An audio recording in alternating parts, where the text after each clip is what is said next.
안녕하세요. 한의사 양반입니다.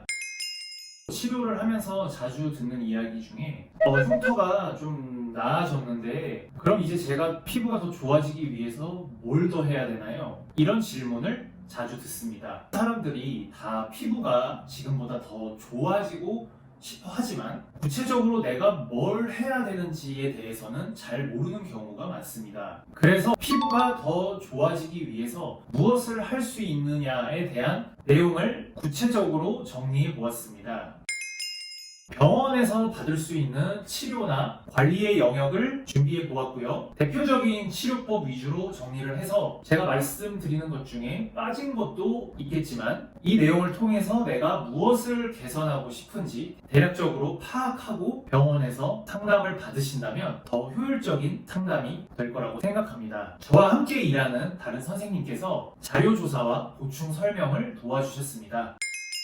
피부가 더 좋아지기 위해서 고려할 만한 사항을 7가지로 나누어 보았습니다. 첫 번째로는 여드름.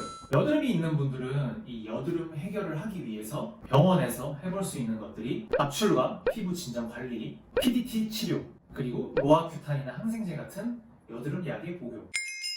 두 번째로 여드름이 어느 정도 사라졌으면 남은 게 여드름 자국과 흉터잖아요. 자국은 필링이나 토닝 레이저와 같은 치료를 받으시고 흉터는 서브시전이나 프락셔널 레이저 그리고 제가 해드리는 새살침과 같은 것으로 치료를 하면 되겠죠. 흉터까지도 어느 정도 나아졌다. 그러면은 모공을 조금 더 좁히고 싶을 수 있을 겁니다. 모공의 치료법은 대표적으로 많이 하는 것이 MTS, 프락셀 레이저, 그 다음에 모공을 좁힐 수 있는 피부 관리 그리고 또 역시 제가 해드리는 새살침으로도 모공의 개선이 가능하죠. 여기에 요즘에는 모공 재생 주사라고 해서 피부에 도움이 되는 성분을 피부 속에 주입하는 시술도 있습니다. 피부과에서 하는 모공 치료에 대한 설명도 한번 들어보겠습니다. 모공 치료는 기본적으로 여드름 흉터 치료와 유사하다고 생각하시면 될 것 같습니다. 모공 치료 중에서 특히 늘어난 모공과 그리고 모공형 흉터가 같이 혼재하는 경우에는 이럴 때는 주로 레이저 치료를 많이 사용하게 됩니다. 프락셀을 대표로 해서 그런 수많은 이런 흉터를 치료하는 레이저들이 모공 치료에도 동일하게 접목이 가능합니다. 또한 이렇게 흉터 치료와 접목된 것 외에 모공 치료와 피부톤 개선 그리고 탄력 개선 등을 함께 노리고자 하신다면 이럴 때는 스킨 부스터 종류, 즉 머머 주사, 물광 주사, 샤넬 주사 등등 있는데요. 이런 주사 종류, 주사 치료 종류를 함께 쓰실 수 있습니다. 또 즉각적인 모공이 축소된 효과를 노리신다. 그런 경우에는 모공에 쓰는 보톡스가 있는데요. 모공 보톡스는 아주 즉각적으로 모공이 축소되는 효과는 있지만 효과가 단기간이고 일시적이기 때문에 주기적으로 맞아야 하는 번거로움이 있습니다. 모공 치료는 기본적으로 항상 피지 분비를 억제하는 치료와 같이 가야 된다고 생각합니다. 그래서 근본적으로는 피지 분비를 억제하면서 모공을 함께 치료하는 것이 더 나은 모공 치료에 도움이 되겠습니다. 네 번째로는 여드름 자국 외에 점이나 기미 주근깨와 같은 색소 질환이 있습니다. 색소 질환의 경우에는 제가 주로 해드리는 전문 분야는 아니기 때문에 같이 일하는 선생님의 보충 설명을 들어보시겠습니다. 색소 치료의 경우에는 가장 중요한 것이 정확한 진단입니다. 색소의 위치가 피부 겉면에 위치하는지 아니면 피부 속에 위치하는지 정확하게 판단하는 것이 첫 번째로 중요하고요. 두 번째로 중요한 것은 간혹 여드름 등에 의해서 발생한 흉터나 혈관이 확장되어 있거나 음영이 생긴 것은 이렇게 색소가 있다라고 착각하시는 경우가 있는데요. 이런 것들과도 정확하게 구별하는 것이 필요합니다. 정확한 진단을 했다라는 전제하에 피부 겉면에 있는 색소를 치료할 때 피부 겉면 색소라 하는 점, 주근깨 등 아주 진하고 경계가 뚜렷한 그런 색소들을 말합니다. 이런 것들을 치료할 때는 저희가 주로 IPL이라는 레이저를 가장 많이 씁니다. 이것이 가장 대표적인 레이저고 피부 속에 있는 색소들을 치료를 할 때는 색소를 갈아내거나 터트리는 방식의 레이저를 사용합니다. 그래서 주로 여러분들이 많이 아시는 토닝 레이저 종류 또는 엔디아그 레이저를 많이 사용합니다.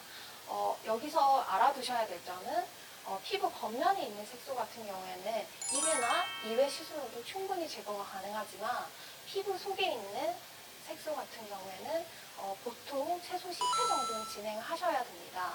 왜냐하면 그 색소를 천천히 갈아내거나 터트리는 방식으로 색소 침착이나 탈색, 흉터 발생 등이 없이 안전하게 조금씩 갈아내기 위해서는 치료 횟수가 충분히 필요한 것이 바로 피부 속에 있는 색소를 치료하는 레이저입니다. 다섯 번째로는 피부 탄력 개선이 있겠죠. 피부가 약간 처진다라는 느낌이 들 때 피부를 위로 밀어 올리는 치료를 말하는 건데요. 일반적인 색소나 흉터 치료에 비해서 피부 깊숙한 층에다가 자극을 주게 됩니다. 역시 저희 원장님의 보충 설명을 들어보겠습니다. 최근에 리프팅 레이저가 대세가 되면서 리프팅 레이저 종류들이 굉장히 많이 나왔는데요. 얼굴 살의 위치나 그다음에 탄력이 처진 부분의 위치에 따라서 서로 다른 방식들의 레이저들이 도입되었습니다. 예를 들어서 피부에 탄력이 떨어지거나 잔주름이 많이 생긴다 하는 경우에는 써머지라든지 핀페이스 같은 레이저들을 대표적으로 사용할 수 있습니다. 또한 얼굴에 살이 많고 이중턱이 있거나 볼살이 많으시다. 이런 경우에는 올세라랑 슈링크 같은 레이저를 사용할 수 있고요. 특히 볼 아래쪽으로 이 턱살이 좀 많고 나는 탄력 효과 외에 지방분해 효과도 같이 노리고 싶다 하시는 경우에는 이 모드를 쓰시는 것을 추천드립니다. 슈링크나 울세라 그리고 다른 써마지 등에 비해서 이 모드 같은 경우에는 시술 부위에 일시적으로 멍이 들기 때문에 조금 더 강력한 효과를 가지지만 시술 후 케어가 조금 더 중요한 레이저라고 보실 수 있습니다. 여섯 번째는 주름. 주름은 이제 시간이 지나면서 피부에 생긴 어떤 자국 같은 건데요. 이것도 좀 파여 있게 되죠. 그래서 침을 적용할 수도 있고 피부과에서는 가장 많이 하는 것이 보톡스가 되겠죠.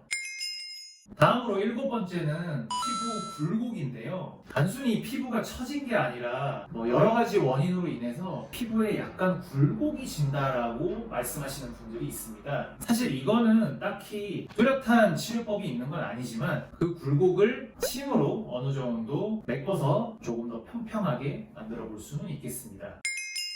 총 7가지로 정리를 해보았는데요. 내가 어디에 속하는지를 아시고 그것을 해결하기 위해서 피부과에 가서 정확하게 내가 뭘 해결해야 되는지 말씀하시고 거기에 대한 상담을 받아보시면 되겠죠. 오늘 영상이 내가 어떤 치료를 받아야 되는지 헷갈리셨던 분들께 도움이 되셨기를 바라면서 영상 마치도록 하겠습니다. 이상 한의사 양반이었습니다. 구독과 좋아요도 부탁드려요.